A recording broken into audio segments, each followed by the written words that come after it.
We believe that when nations respect the rights of their neighbors and defend the interests of their people, they can better work together to secure the blessings of safety, prosperity, and peace. Each of us here today is the emissary of a distinct culture, a rich history, and a people bound together by ties of memory, tradition, and the values that make our homelands like nowhere else on earth. That is why America will always choose independence and cooperation over global governance, control, and domination.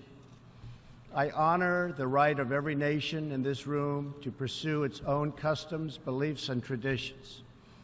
The United States will not tell you how to live or work or worship. We only ask that you honor our sovereignty in return. Only a short time ago, the missiles and rockets are no longer flying in every direction. Nuclear testing has stopped.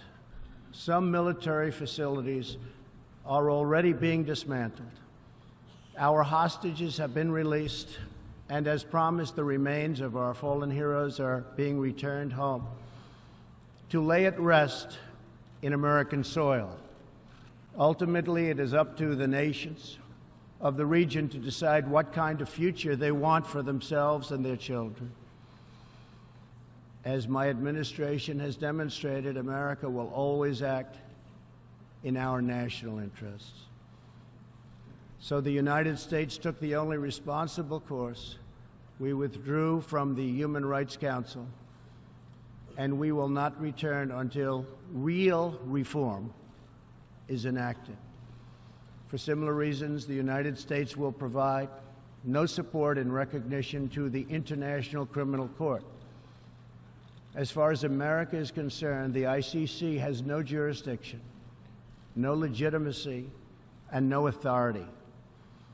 The ICC claims near universal jurisdiction over the citizens of every country, violating all principles of justice, fairness, and due process. We will never surrender America's sovereignty to an unelected, unaccountable global bureaucracy. America is governed by Americans. We reject the ideology of globalism, and we embrace the doctrine of patriotism. Around the world, responsible nations must defend against threats to sovereignty, not just from global governments, but also from other new forms of coercion and domination.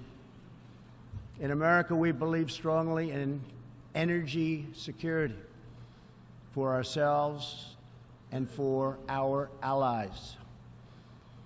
OPEC and OPEC nations are, as usual, ripping off the rest of the world,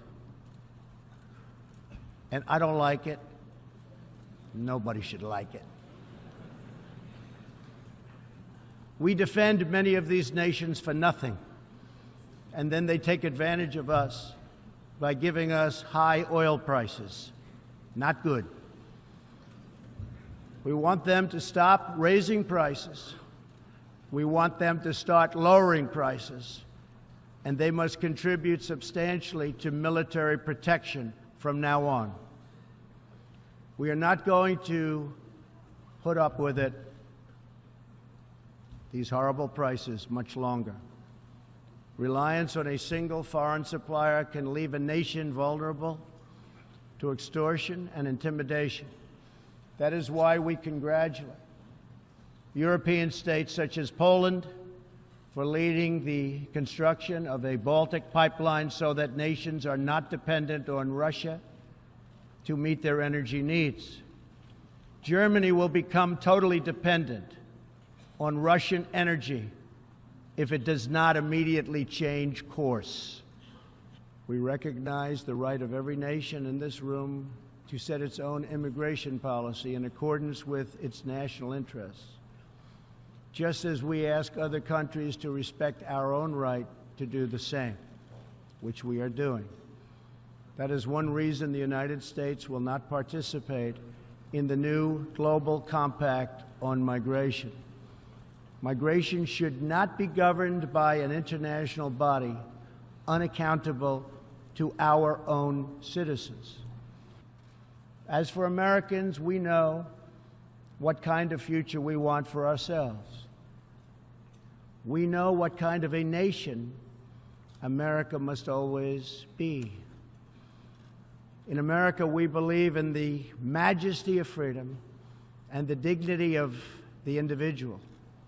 We believe in self-government and the rule of law, and we prize the culture that sustains our liberty, a culture built on strong families, deep faith, and fierce independence.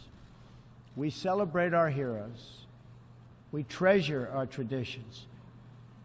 And above all, we love our country. Sovereign and independent nations are the only vehicle where freedom has ever survived, democracy has ever endured, or peace has ever prospered. And so we must protect our sovereignty and our cherished independence above all. So together, let us choose a future of patriotism, prosperity, and pride. Let us choose peace and freedom over domination and defeat. And let us come here to this place to stand for our people and their nations, forever strong, forever sovereign, forever just, and forever thankful for the grace and the goodness and the glory of God. Thank you, God bless you, and God bless the nations of the world. Thank you very much. Thank you.